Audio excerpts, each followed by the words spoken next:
এই গরমে রান্নাঘরে যাওয়া আর মরুভূমিতে ঘুরে বেড়ানো দুটোই সমান। তাই আমি দুপুরে আজকে খুব শর্ট লিস্টেড মেনু রেখেছি। আছে নালতে শাক, আর তার সঙ্গে কুমড়ো ভাজা এবং পেঁয়াজ লঙ্কা দিয়ে আলু মাখা, আর সঙ্গে একটু পাবদার ঝাল। পাবদাটাকে নুন হলুদ মাখিয়ে নিয়েছি এবং সঙ্গে নিয়েছি টমেটো টুকরো এবং কাঁচা লঙ্কা চেরা আর সর্ষে বাটা। কড়াইয়ে তেল গরম করতে দিয়েছি এবং একে একে পাবদা মাছগুলোকে ছেড়ে দিচ্ছি।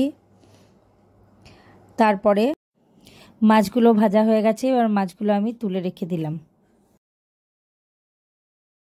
তেলের মধ্যে দিয়ে দিলাম একটু কালো জিরে আর টমেটো কুচিগুলো।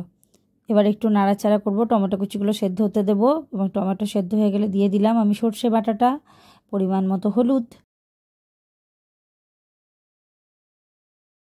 ঝালটা ফুটতে শুরু করেছে, আমি একটু জল ঢেলে নিলাম। আপনাদের যতটা পরিমাণ আপনারা ততটা জল নিয়ে নেবেন। তারপরে এটাকে একটু ফুটতে দেবেন।